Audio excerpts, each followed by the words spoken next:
जैसे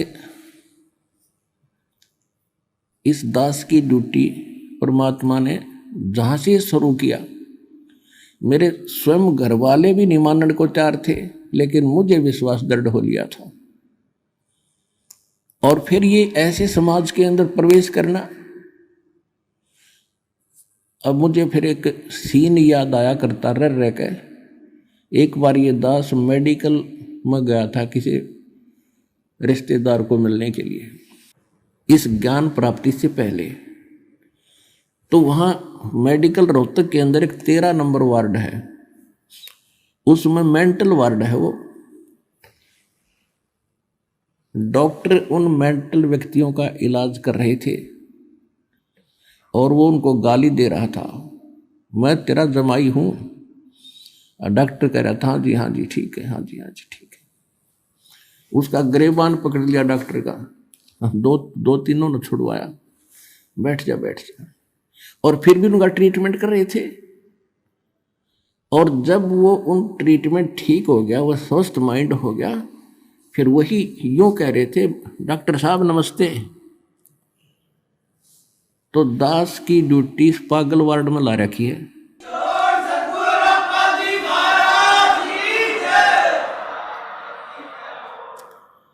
अब जिस भी गांव नगर में गया, दास ने यो ज्ञान सुनाया, यूं का मारो डले, यो कहां से आ गया है, देवता नहीं पूजन देता, हमारे श्राद्धान को भी मना करता है, पत्थर मारो, ये करो। और अब जब उनको ज्ञान हुआ, जब तो मुझे गाली दे रहे थे और अब कहते हैं सत्साई गुरु जी, सत्साई गुरु जी, निहाल कर दिए, जीवन नाश हो गया था।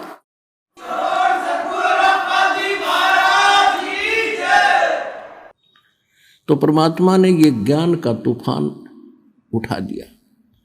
अब ये ऐसा काम करेगा, जहां भी कोई सीडी देखता है, डीवीडी, या वैसे एक टीवी चैनल के माध्यम से सत्संग सुनता है, तो अमृत वचन है, झंझोड़ कर रख देगी आत्मा को। कति ये एक सत्संग है, साध का सत्संग है, ये नकलियों का नहीं है। और या कोई पुस्तक पढ़ते हैं, जब पुस्तक पढ़ेगी आत्मा, मन चाहे कितनी बकवाद करो, आत्मा हृदय से मानेगी कि ज्ञान ये है, और अवश्य कहेगी कबीर भगवान है। और चाहे वो कहीं फंसा पड़ा किसी भी ग्रुप में, किसी संत के पास, या किसी पंथ में, या किसी धर्म मजहब में, जब आत्मा सच्चे दिल से मालिक ने अवश्य पुकारेगी, जब इस ज्ञान को सुनेगी कि हे परमात्मा, हे कबीर जी, दया करिए अपने आत्मा पे। यानी वो निकल नहीं सकता वहां से, लेकिन फिर पुकार दिया हृदय से, तो उसी दिन परमात्मा ने कह दिया यो मेरा हो लिया।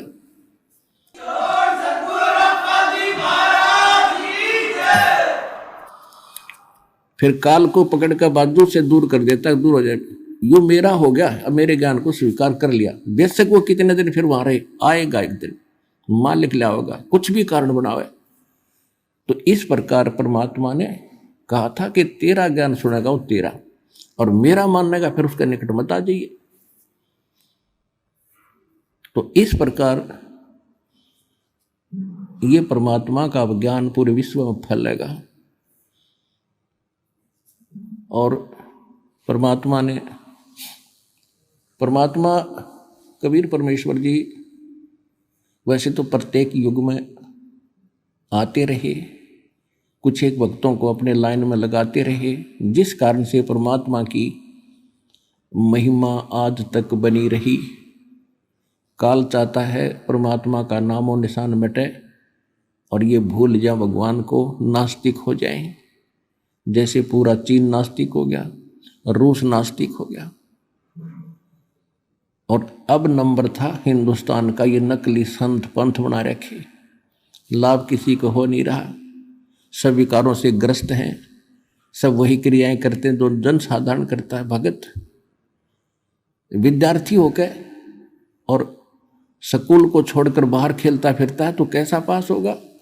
तो संसार की जो क्रियाएं हैं और भगत की क्रियाओं में दिन रात का अंतर होता है।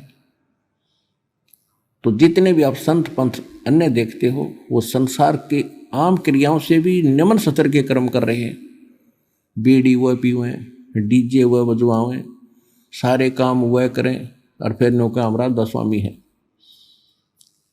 राधा स्वामी हो, आप भगत नहीं हो। राधा स्वामी कौन था? शिवदयाल। और शिवदयाल क्या बना? भूत।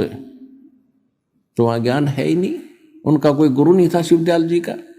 इसका मतलब है कि उसका कनेक्शन नहीं था फिर धर्मपुराण से, क्योंकि गुरु नहीं उनका। गुरु परंपरा को बनाए रखने के लिए स्वयं परमात्मा को भी आना पड़ता है। जैसे गरीबदास जी को मिले, उसका कनेक्शन बन गया, स्वयं संत रूप में आके उनको शिक्षा देंगे और परंपरा चला दी, और उसी परंपरा से दास के पास वो पावर आ रही है, यह जुड़ी हुई उस परमात्मा की दी हुई।